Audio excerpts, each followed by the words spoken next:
After seeing the first one in Pella, I thought that is a very nice piece of equipment. We probably put 100 loads through it already. One nice thing about having a vertical mixer in our operation, it kind of pairs well with having a manure spreader, is everything is just a nice, fine, consistent mix. Our saying is no bad days for the cows. That's how you get cows fat and sassy. I'm Mitch Field with Field Angus. We're here with our new MS400 manure spreader that we purchased last spring. This is our first fall using it.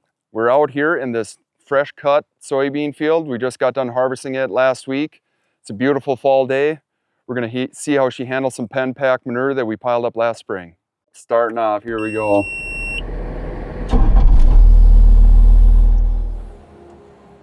Growing up, we always had a couple single beater or horizontal beater manure spreaders around here, and it was always a project. You hauled out the bare minimum manure that you could keep feeding cows. Or back in 2020, I made the decision I wanted to get a bigger manure spreader, a vertical beater one, just so we could utilize more of our own manure in our farming operation and make less trips over the field, minimize compaction, that sort of thing. You know, after we announced this joint venture with Bunning on them, I was really kind of ecstatic about it. You know, after seeing the first one in Pella, and I thought that is a very nice piece of equipment, and I think I should maybe update mine. We probably put 100 loads through it already since this spring and fall. Right now we're hauling out some where we bed our yearling bulls that we sell every year. We bed them right here and with our bale processor and all corn stalks, and that's what we're hauling out now. We always push everything up in the spring that we can and kind of let it rot down and consolidate throughout the summer. It makes the manure a little bit more potent and a lot less loads to haul out in the fall versus in the spring too. Vertical beaters, one feature that I really like about them is how pulverized the material is when it comes out of it. Such a nice fine spread pattern, and the increased spread pattern too really adds to the operation. That fine spreading is the biggest thing over the horizontal beaters. Horizontal beaters, you'll get wads in your fields and stuff like that, and then you'll have to go back and incorporate them back in with another tillage piece of equipment, something like that. Where vertical beater, I've even spread on hay ground after first cutting, and you can go right in and cut second crop right on it and not worry about breaking up material back in if it's not spring bed pack or something like that. But if you have a pile that's kind of more rotted down, been sitting for a year or two, and you want to spread it on some hay ground, you can definitely do that and not have to worry about it. Now that we got that spreader all full, we're going to go spread it on some freshly harvested soybean ground. This field we're spreading on is some pretty good dirt, just from it's close right to the farm and always seems to get more manure on it than it probably should. But you know, we raise 200 bushel corn on this chunk year in and year out, and with the price of fertilizer where it is, it doesn't need to rain consistently every single day of the summer to raise corn that good, and that's kind of where the manure plays a big factor in it.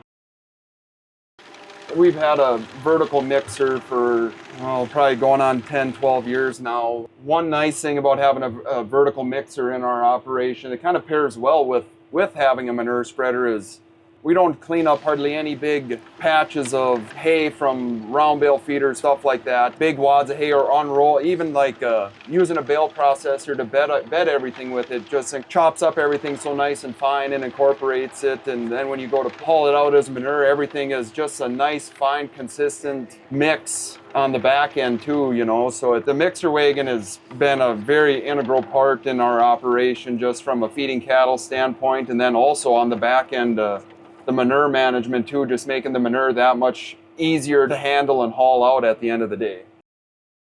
This field we're on, you know, we had a whole bunch of rain this summer. It worked out really good. This field of soybeans for this far north ended up running, I think, averaging almost 65 bushel an acre, which is pretty dang good for this far north. every once in a while, running corn out here, we'll run cows on it for a while in the fall too and utilize some corn stalks that way. Or we'll bale corn stalks on it so we can use for bedding all winter and things like that. We got 5 models in the manure spreader lineup. We have 2 of these smaller ones like this 400 I'm using. We got an MS300 and an MS400. That 400 denotes cubic feet capacity heat. So like the 300 and 400, those are kind of more for your, I wouldn't really say smaller cow calf guys, but if you got 100, 150 cows, you know, that's kind of where the sweet spot is. Less obviously to get up into our bigger models, the commercial sizes like the 800, the 1000 and the 1400. That's kind of more for your bigger cow calf guys, commercial guys, the custom haulers, even poultry guys. I think that 1400 is going to be something that these big poultry barns are really going to flock to. I got GPS set up in this tractor actually now for spreading manure, and I have my spreader passes set at 25 feet so I get some overlap because it will spread wider than that, but it's not the same rate all the way out the full width, so I do overlap a little bit just so you get a real good consistent uniform mat of manure across the field.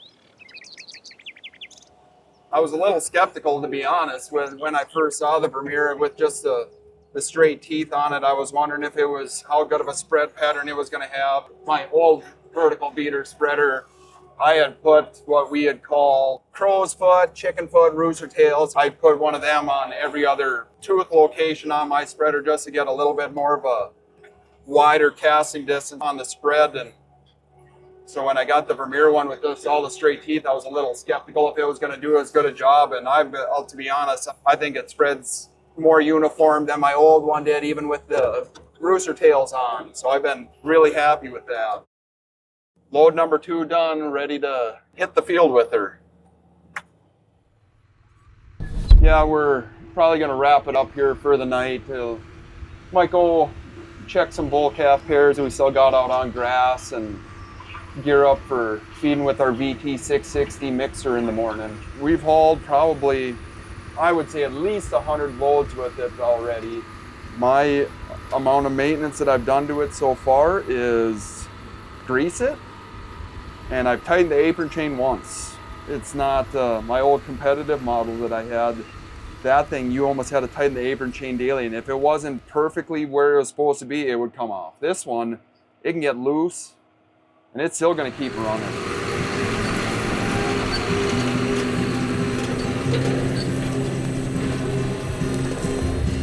Good morning. We are going to be mixing up a batch of feed for a group of cows that we got at the other farm that are still out on grass. It's going to be a basic mix this morning, a 2,000 pound bale of alfalfa orchard grass mix.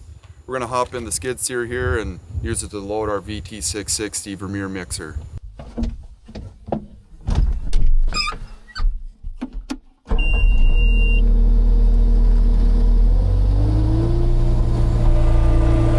So one of the big reasons that we went with the VT660 mixer is the load height.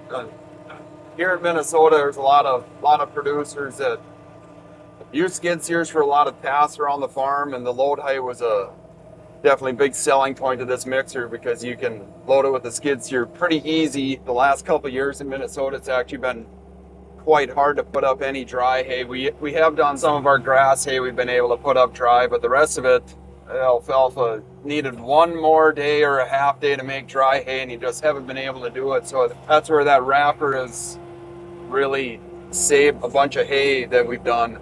We probably have 2 years of hay on hand right now, which is good because, well, 4 years ago we had a really bad drought and ended up being kind of short on hay that year. So ever since then we've been trying to build up our hay stocks so we got a little bit more hay on hand.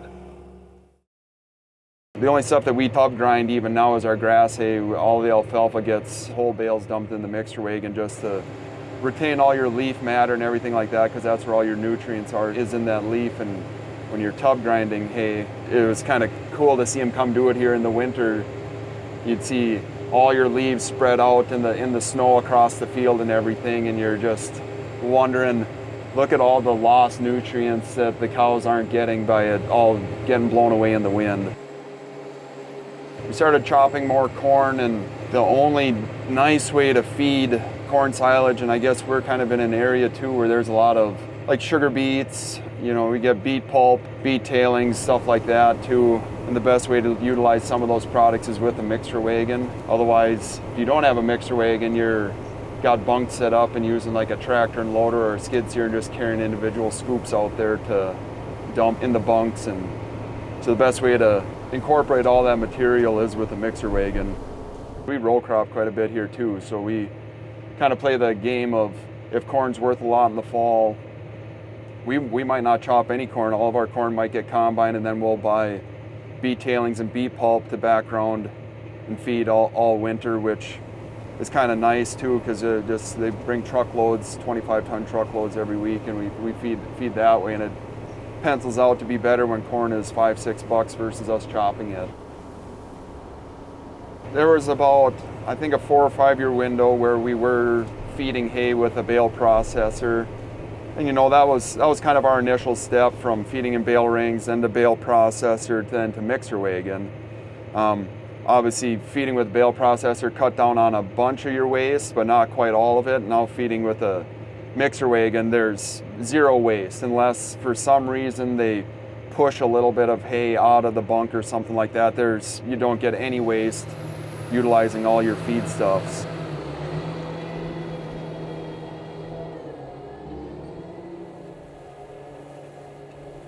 Yeah, so what we're doing now, we're coming up here. We got a bulk feed bin with an auger in it. We got a little bit of just ground corn and some molasses and mineral in it. We'll pull underneath here and auger a little bit in just for get these cows used to coming up to the bunk.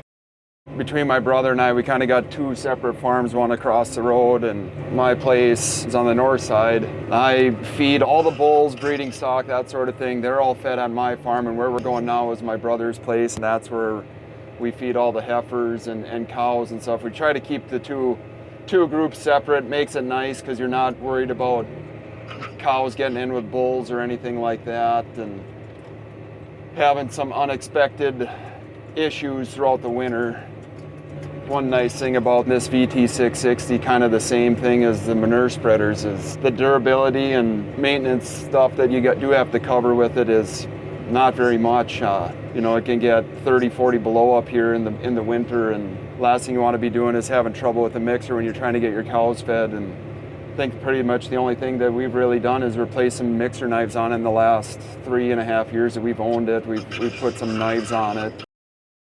We usually put all of our first calf heifers and second calvers, we'll put them in one group together, and we put all of our older in another group just to kind of feed things separate, because everything takes a little bit different nutritional requirement throughout the winter.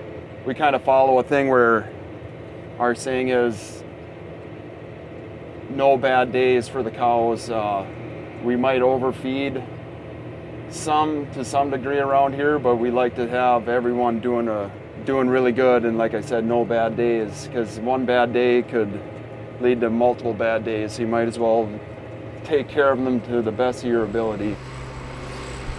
We got a bunch of these bottomless bunks is what we call them. They're a big metal bunk.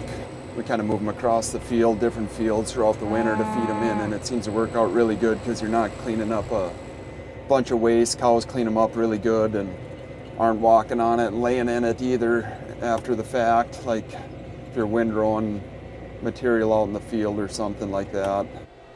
I do really like how wide the conveyor is on this mixer wagon, just because I got a tractor now that's set up for 120-inch spacing, and I got a 50-inch fold-down conveyor, and I can run with the duals on still feed into these bunks pretty easy.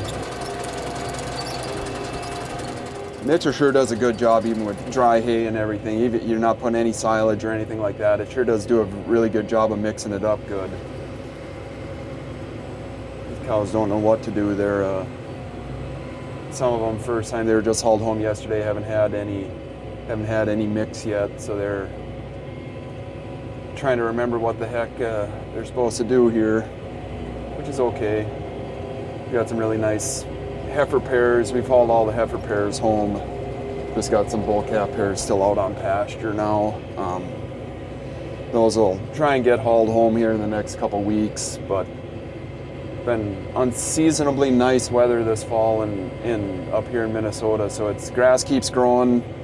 Might as well leave them out and eating grass and putting weight on.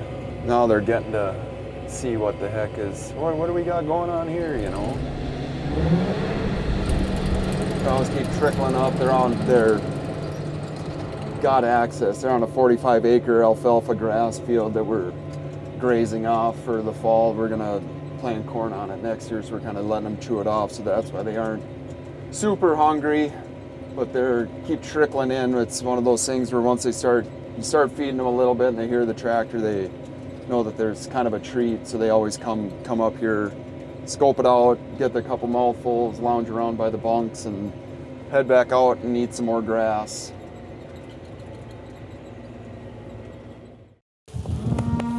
Hey Ma, hey Ma, hey Ma, hey Ma. This is my dad's favorite cow. Yeah. She's 12, gonna be 13 years old already. Look at all the leaf material still left in that from that bale. I mean, and look at the corn, even for a dry mix, look at how beautiful that is. It's nice. Get some orchard grass in there, alfalfa, but look at all that leaf material, and you'd lose all of that in a tub grinder. That would all blow away. That fine stuff there, that would all blow away in the wind. I mean, look at that. You can't put some alfalfa or some silage in that for in the winter, and that's how you get cows fat and sassy. Thanks for following along on our adventures. Hope you liked the content of the MS400 manure spreader yesterday. And as always, we enjoy feeding cattle with our VT660 mixer wagon. Always does a good job for us, so I hope you guys appreciate the content.